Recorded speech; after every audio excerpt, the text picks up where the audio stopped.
And I'll just show you one of the results that I thought was most interesting, and this is the percent of the sightings in that inner box that were at different ranges from that sound source.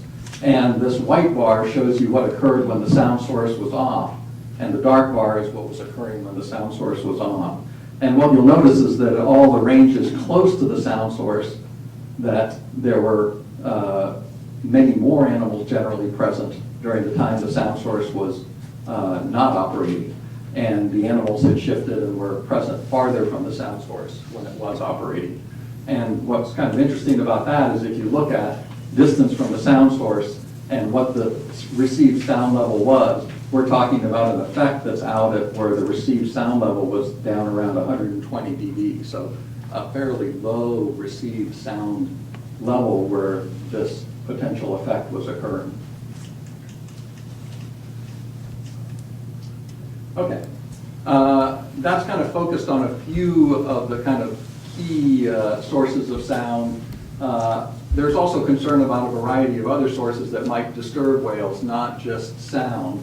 I just put them on here and I don't go much into detail. There was a mention in Mexico about expanded whale watching, but certainly whale watch operations are a concern both in terms of vessel collisions, but close approaches that might disturb animals.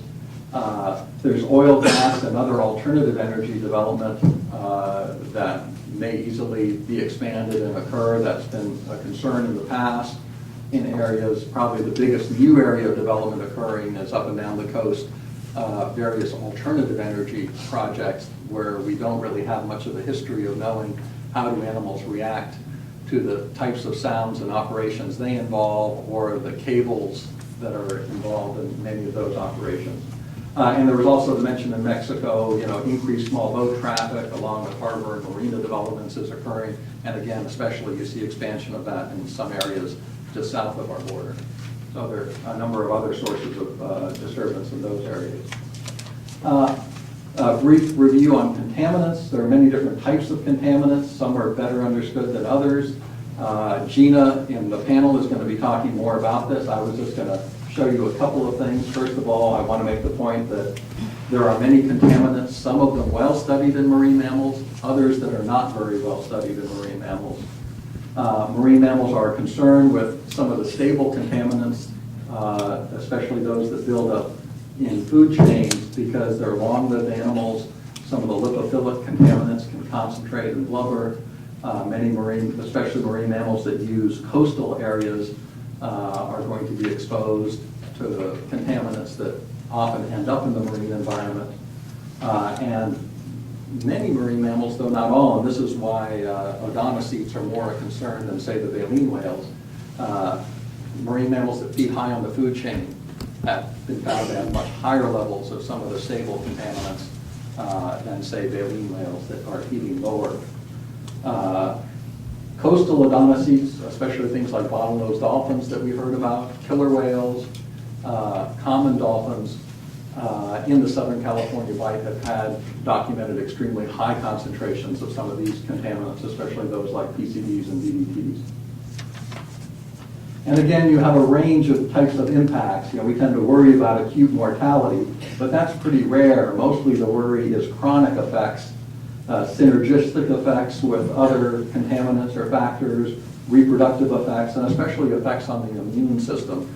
In Puget Sound, we have harbor seal populations that have levels of PCBs that are above what have been shown in control settings to affect the immune system of those animals. So you certainly have immune compromise. Concerns and issues in Southern California. There already have been links in the 1970s with premature births in California sea lions, particularly to some of the high DDT levels. So there was a NOAA damage assessment conducted related to the release of DDT directly into the Southern California Bight. And in fact, going back, this is from a paper Jay and I published in the early 1990s looking at levels of PCB and DDT in harbor porpoise up and down the coast. And what it ended up showing was you could actually identify populations of harbor porpoise based on their ratio of PCB and DDT, and most of that was driven by the huge signal of high DDT levels from the Southern California Bight area. More recently, a study by Chris Elfies with the splash biopsy samples looked at humpback whales at all of these different locations in males. And again, for DDTs and PCBs, the color here, this red color shows the highest levels were in Southern California. And even if you compared, and again, you can see California here in red, DDTs was sort of off the scale compared to the other locations. And PCB levels were also elevated. Even when you compared Southern and Northern California was, again, dramatically higher than Northern California. So we have very high levels, even, again, a baleen whale. And these are some pretty high levels for a baleen whale. It's not a high level for something like a killer whale. Fishery impacts. Someone tell me what does my time go through? Okay. Fishery impacts will heavily be addressed by Jay, and I think I'll kind of jump over a bunch of those just to say that they're both direct fishery impacts. We also have studies with humpback whales that show the incidence of entanglement. And the main slide I want to show you from that is that if you look at the percent of humpback whales that show scarring that indicate they were entangled at some point in their life, from California, it's here over 50% of the animals have scars on their bodies showing they've been entangled at some point in their life. So pretty high rates. Biotoxins, that'll be discussed by Greg in our panel, so I'll just jump over that. Climate change represents, I think, a very scary threat in the sense that it's still being defined. We don't really, we know marine mammals have evolved in situations that had very different marine environment than exists currently, but in terms of dealing with a rapidly changing environment, that could very well be a challenge that some can deal with and some can't. There have been a number of papers trying to summarize what would be the effects of climate change on marine mammals. So it's sort of a less defined, but the threat is much larger than some of these other things that we have a better definition of, but it has kind of easier bounds over how serious it could be. And there are things like ocean acidification that relate to climate change that could change the marine environment in very dramatic ways. And Jay, and it came up earlier, the shift in blue whale distribution. Sometimes we're struggling with, is that part of a normal cyclical decadal pattern in the marine environment or some indication of climate change. I'm going to jump to, I just wanted to say about splash. Oh, I went the wrong way. Can I go backwards? There we go. Okay. I made a brief mention of splash, which is just that kind of these kind of collaborative studies. And splash involved over 500 participants from 50 organizations involved in both looking at kind of the biology of humpbacks across the North Pacific, but also on this issue of kind of what are the threats and human-caused injuries, and some of those results both from the contaminants and the entanglements scarring came out of that splash study.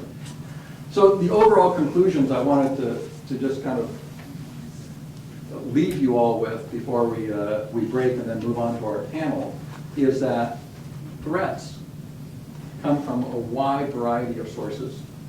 And unlike direct takes, many of these threats are indirect and hard to quantify. I think a few key elements, and we've heard this morning, monitoring of abundance, trends, population structure, and ecological context is critical. We're not always going to be on top of every threat, but if we're on top of what's happening with the animals and why, we can at least identify when some threat is present and then seek to identify it. And that these types of collaborative studies are essential, along with integration of data from all of these different types of studies, from population assessments, studies of impacts, strandings that we'll hear about from Judy on the panel as well, and health assessments. All of these together kind of give us an ability to both identify where there's a problem and where it's coming from.